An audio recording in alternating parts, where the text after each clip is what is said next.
So welcome to video 2, module 2. You know, this video, I'm going to show you a pretty sneaky and evil trick. And it is the use of the persuasive metaphor. A persuasive metaphor is a simple yet incredibly effective way that you can embed beliefs and desires into your prospects' minds simply by telling stories. In this video, I'll show you how to do it, and you'll see why a simple gardening story means that you might be able to get rich on the internet. Let's get to it. So in this video, I want to start laying the foundation regarding mass control storylines, and specifically how you can use these to inject your character into your prospects' minds. So let's look at why you want to have a storyline in the first place. Well, without having a story, then your character is nothing. And the reason why is because the story is what delivers the character and his message to your audience, or his or her message. Of course, it doesn't have to be a man. I'm just using that for convenience. And furthermore, stories are the oldest means of communication around. They predate the written word, in fact. Prior to our ability to write stuff, that's how we passed history down through the ages, was simply by telling stories. And we remember stories more than anything else in general. Just a general rule, that's the way we remember stuff. And even our own personal memories are stories within our minds. And I'd like to prove this to you. I'd like you to ask yourself and or someone else any of these questions at some point today. What did you do today? What is your fondest childhood memory? What is the funniest thing you've ever seen? And what was your first date like? And invariably, the answer to these questions, whether you're asking yourself or you're asking someone else, is always going to be a story. So if you came to me and said, what did you do today? I'd say, well, I woke up and it had been I'd finally gotten a pretty good night's sleep, and I woke up after Ava came in bed and got us up at about 6:30, and I tried to sleep in a little bit, but around 7 o'clock I went down and I made some coffee, and it was pretty good, and I got the girls dressed, and on the way to school I was listening to Ben Folds, and Ava was singing along, and it was kind of funny because she doesn't know the words to the song, and she can barely talk since she's not even 3 years old, but she was just trying to go along with the melody, and I thought that was really cute, and blah, blah, blah. And the whole thing is a story, right? That's me selling a story. And the same thing with your fondest childhood memory, all right? Or the funniest thing you've ever seen. Invariably, these answers are always going to be stories. That's how we remember things, and that's how we communicate almost entirely, is on a story basis. Like if someone came up to you and said, what did you do today? You're not going to say, I went to the store. You know, you're going to have a story around whatever it was you did today, even if it's unconscious, which it will be. That's going to be a story. And the good thing about stories, especially when you use telling of stories within mass control, is they allow you to convey multiple messages through the use of metaphors. And I'm going to get a little bit technical here, but just keep in mind that I'm not a psychologist or a psychiatrist or anything, so I'm going to give you a layman's explanation of this. With mass control stories, you can send out hidden messages within the stories using persuasive metaphors. So what is a persuasive metaphor? It is an indirect comparison between two unrelated things that transfer the favorable result and generate desire to comply. So that makes perfect sense, right? Let's just move on to the next video. Of course, I'm kidding. I know that sounded sort of scientific. So let me decipher what I just said. A favorable result simply means the end result that your market wants. All right, that's the ultimate favorable result, whatever it is that they want. Okay. Desire to comply simply means their willingness to do what you want them to do, such as buy your stuff. So with a persuasive metaphor, we simply talk about something seemingly harmless, but it's something that ends up making your prospect want to give you money. So this is simply a story about something unrelated that ends up making your prospect want to give you money. And the reason it works so well is because it's so under the radar. You're not overtly selling. You're not overtly trying to convince anyone of anything. You're simply telling a story, and it can be a story of something that seems to have absolutely nothing to do with whatever it is that you're selling. So let me give you an easy example. Let's say we're selling something to the make money crowd. Okay, well, we all know that the most desired outcome of the make money crowd, what they really want more than anything, is passive money coming in while doing nothing. Right? That's the dream, right? And of course that dream can be a reality, and it is for lots of us, which is great, but that's what we all want. All right? So we also know that the make money crowd has a certain amount of fears, and they have lots of objections. For example, they are afraid of getting ripped off. You know, what if the system doesn't work? What if this guy's lying to me or whatever? They fear the effort that could be required to learn something new, such as marketing or copywriting or whatever. And of course, they always have that big fear of looking foolish to others. Like, what if my wife yells at me because I spent our last dime going to this seminar or whatever it happens to be? And those are all very valid fears and objections, and they're universally common to not only to this market, to the make money market, but to almost any market, anything you're trying to sell somebody. The same fears are going to apply, right? So let me give you a very simple, somewhat mundane story using a persuasive metaphor that we could tell to the marketing crowd. And this print is going to be a little bit small in this video, so I'm going to read it aloud to you as well. I call it Welcome to My Garden.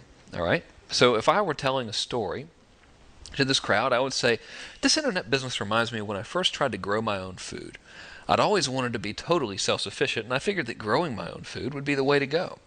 But I didn't know the first thing about gardening, and I didn't want to buy a bunch of equipment, and plus my friends thought I was a nut.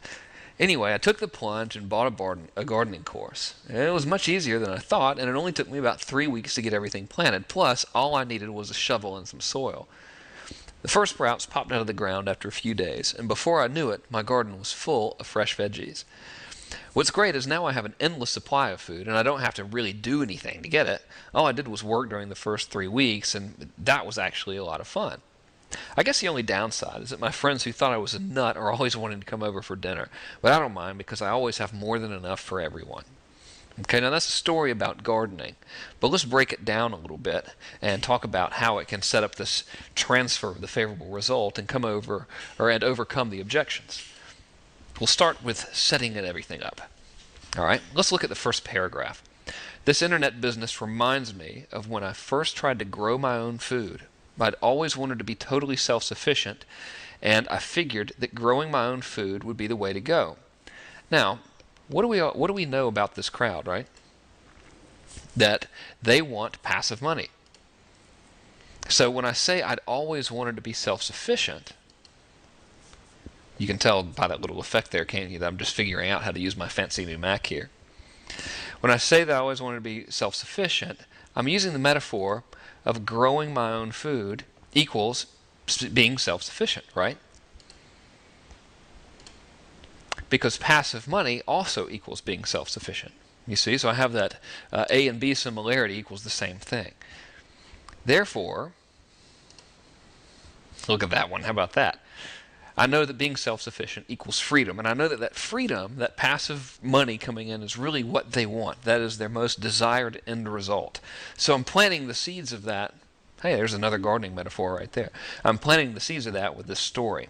This internet business reminds me of when I first tried to grow my own food. I'd always wanted to be totally self-sufficient, and I figured that growing my own food would be the way to go. I could just as easily switch everything around, couldn't I? This gardening thing reminds me of when I first started to do business on the internet. I'd always wanted to be self-sufficient, and I figured that having an automatic income stream from the internet would be the way to go. I could just as easily flip those two around, all right? So let's have a look at identifying and overcoming the fears and objections of the market, all right? So let's have a look at this sentence. But I didn't know the first thing about gardening, and I didn't want to buy a bunch of equipment. Plus, my friends thought I was a nut. Okay, what are some common objections that I'm overcoming? Well, one in the marketing crowd will be, I don't know anything about computers. Another one would be, I don't know anything about marketing. Okay, so I'm not actually even coming out and addressing those specific objections. I'm just talking about a completely unrelated thing, but the subconscious mind can draw the parallels. Let's move forward. What's another one?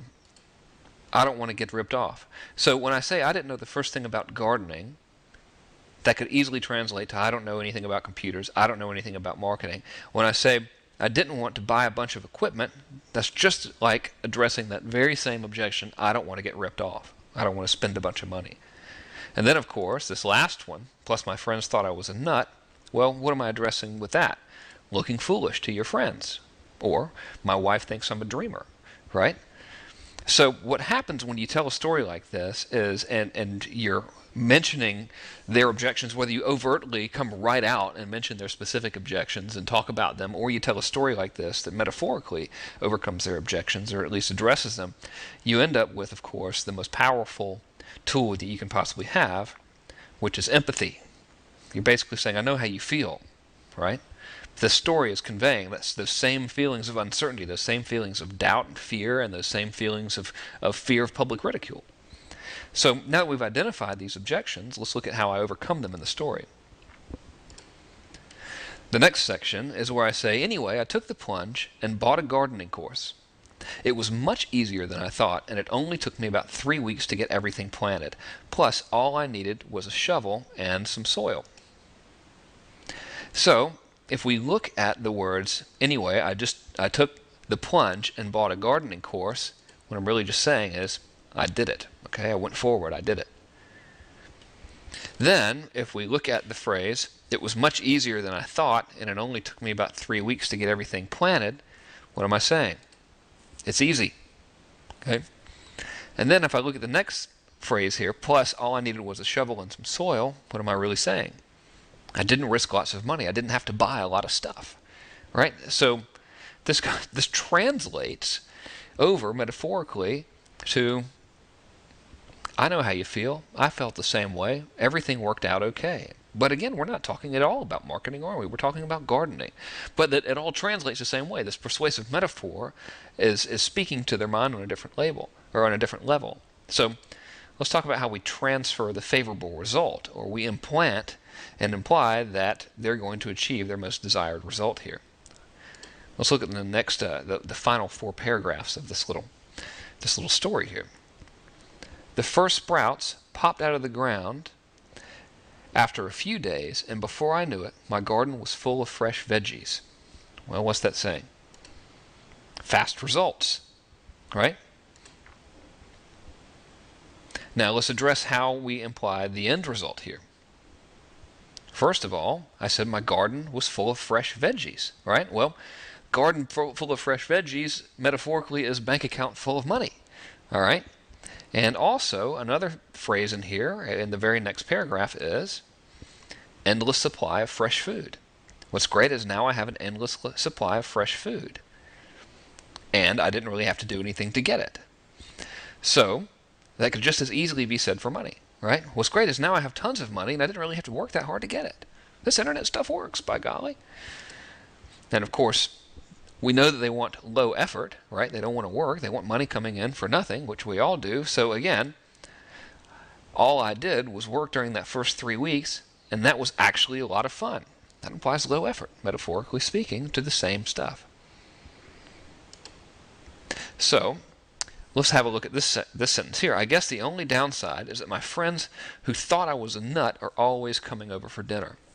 Well, this eliminates the objection of I don't want to look foolish in front of my friends, and it presents a secondary benefit and a secondary end result, which I know this market, so I know what people want is also some significance. They want to be the envy of their friends. They want people to look up to them. So I could just as easily say all my friends who laughed at me for buying into this internet stuff now are asking me for loans, or now half of my friends that used to laugh at me work for me. Now I'm their boss. Just as easily say the same thing. And of course, this final sentence, but I don't mind because I always have more than enough for everyone, again conveys the end result. I have more than enough. I have abundance. There's plenty of money. So that is a very, very simple example of using persuasive metaphor in a story with mass control to be under the radar to convey your point. Now, your entire campaign shouldn't be made up of just simple persuasive metaphors. I just wanted to show you how persuasive metaphor could work in a story. So, in the next video, I'm going to start talking to you about the 3 different primary storylines of mass control. So I'll end this video here, and we'll resume in the next one.